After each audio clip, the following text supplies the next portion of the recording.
Bienvenue dans mon programme Choisissez l'équilibre et la beauté au quotidien. Aujourd'hui, je vais vous parler du nombre d'or et ses applications dans notre vie au quotidien.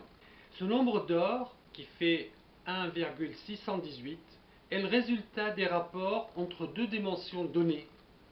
Quand on le trouve matérialisé dans un objet quelconque, on ressent la beauté se dégager de cet objet. Et également, on prouve du bien-être et du bon ressenti. Mais quelles sont ses caractéristiques et où et comment on le trouve, ce nombre d'or? Il est connu depuis l'Antiquité. Et dans ces schémas-là, on voit que si on le dessine graphiquement, eh bien, on obtient le fameux logo du yin et du yang. On l'a trouvé également dans un temple très ancien qui a été construit il y a 10 000 ans, qu'on a trouvé dans la mer de Bahamas, qui s'appelle le temple Andreos. On l'a trouvé également dans le Gizeh en Égypte, dans les pyramides, qui ont, elles, été construites il y a 4800 ans. Mais les Grecs et les Romains, ils l'ont bien utilisé également dans leur construction. On le voit bien dans les amphithéâtres, dans les panthéons. L'artiste scientifique Fibonacci, qui a prouvé au IIe siècle, dans la suite numérique mathématique, le calcul de ce nombre, en divisant le résultat de la somme de deux chiffres qui se suivent par rapport au deuxième chiffre. Ce nombre est toujours le même, 1,618.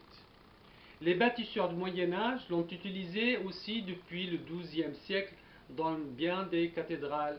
Ici, on le voit bien dans la cathédrale Notre-Dame de Paris.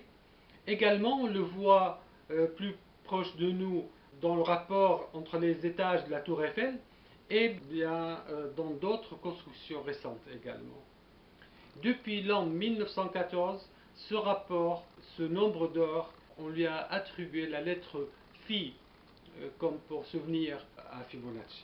Ce qui est intéressant est qu'on trouve ce nombre dans la nature très souvent. Depuis l'infiniment petit dans la structure de l'ADN et l'atome, jusqu'à l'infiniment grand dans la structure des astres et des constellations. Et à chaque fois, on le trouve dans une structure, on voit l'objet en question beau. Et on ressent l'harmonie et du bien-être.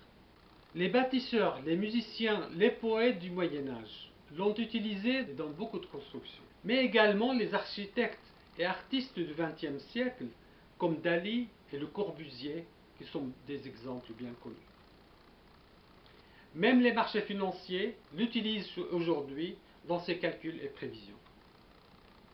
L'industrie dans son ensemble l'utilise comme nous le voyons ici, dans les dessins et le design des voitures, les instruments musicaux, les cartes de crédit et même les logos des grandes sociétés. Ici, on le trouve également dans les rapports entre les éléments de la façade des différents immeubles, comme l'immeuble de l'ONU par exemple. Dans l'être humain, ce nombre d'or, on le rencontre dans tous les membres du corps. Une personne qui sourit, sa bouche se rapproche plus du nombre d'or. Les rapports entre les dimensions de sa bouche se rapprochent plus du nombre d'or. Alors souriez autant que vous pouvez. Il y a un lien intéressant entre le rapport de l'être humain et la Terre. Si on considère le nombril comme centre de l'être humain, on trouve ce nombre d'or dans le rapport entre les dimensions du nombril au pied et du nombril à la tête. Le même calcul sur la Terre.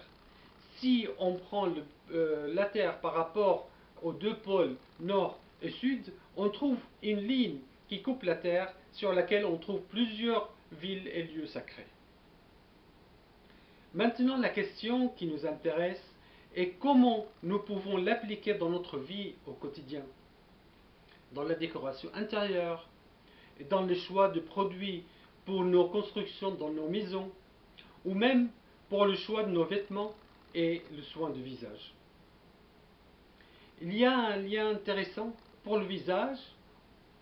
On a construit des rapports idéaux entre les différentes parties du visage et qui a donné le résultat à un masque.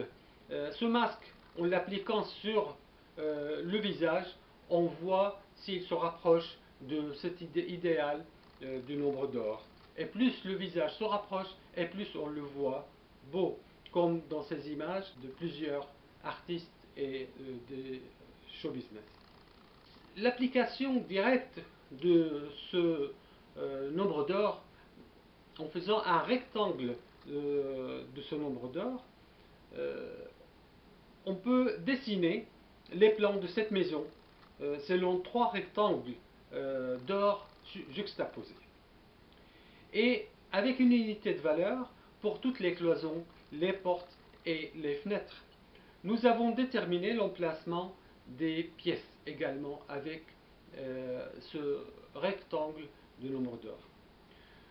Pas seulement l'emplacement des pièces, mais également les dimensions du mobilier, les utilitaires répartis à l'intérieur de cette maison. Dans la prochaine vidéo, on va voir comment on peut aussi utiliser ce nombre d'or rien que pour choisir l'emplacement d'un tableau sur un mur, par exemple. J'espère que cette vidéo vous a plu et merci de m'avoir suivi. Je vous dis à très bientôt dans une prochaine vidéo avec la beauté dans notre vie au quotidien. À bientôt.